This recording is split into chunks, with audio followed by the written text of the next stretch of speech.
एत एव सविचारा निर्विचारा च सूक्ष्म विषया व्याख्याता।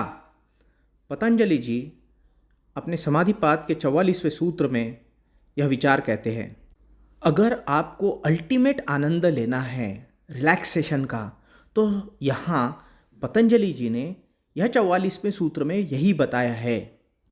शब्द यानी वाणी, ज्ञान या अर्थ, इससे जो विकल्प उत्पन्न होता है और वो विकल्प रहते हुए भी जो समाधि लगती है उसे सवितर्क समाधि कहते हैं। और ज्ञान से जो विचार उत्पन्न होता है ये भी एनर्जी कंज्यूम करता है, और इसके साथ में जो समाधि लगती है वह सविचार समाधि है।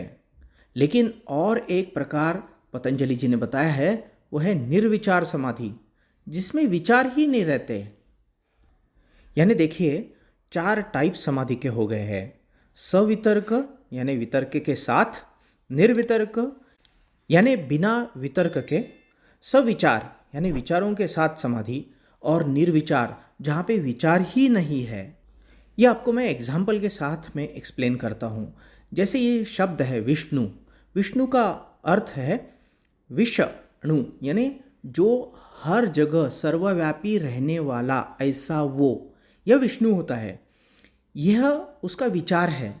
लेकिन जब आप सोचते हो और अपने आप में सम्मिलित करते हो कि सर्वव्यापी वही है, वही परमात्मा है, ये अपने आप में बसा लेते हो, तो आपका विचार शून्य हो जाता है और विष्णु का सही अर्थ आपके अंदर में सम्मिलित हो जाता है। इसी को कहते हैं निर्वितर्क। और इसके ऊपर कंसंट्रेट करने से, ध्यान करने से अगर समाधि लगती है, जो निर्वितर्क समाधि होती है। सिमिलरली दूसरा एग्जाम्पल देखिए, विट्ठल। यह शब्द का अर्थ है वित्त स्थल, मतलब जहाँ अर्थ है, जहाँ ज्ञान है, जहाँ संपत्ति है। यह संपत्ति अपने लौकिक संपत्ति की बात नहीं कर रहा है, यह संपत्ति बात कर रहा है जो हमारे अंदर का ज्ञान है, उस संपत्ति की बात कर रहा है। तो यह ज्ञान है और उसका जो स्थल है वो विट्ठल है। उसको हम मूर्ति के रूप में मानते हैं, वो हो गया सविचार समाधि। उस मूर्ति के प्रति आपके भाव रहना यह विचार है।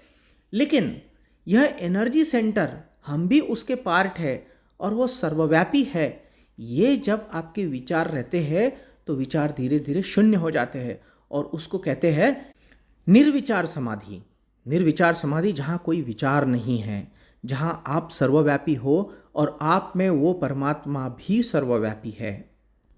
इसलिए पतंजलि जी ने लास्ट 2 वर्ड जो कहे हैं, सूक्ष्म विषया व्याख्याता, यानी ये बहुत ही सूक्ष्म है। ज्ञान यही बहुत सूक्ष्म है और ज्ञान से प्राप्त विचार भी सूक्ष्म है। लेकिन जब विचार ही नहीं रहते तो वो अति सूक्ष्म है। इसीलिए पतंजलि जी अपने समाधिपाद के 44वें सूत्र में कहते हैं, एत एव सविचारा निर्विचारा च सूक्ष्म विषया व्याख्याता।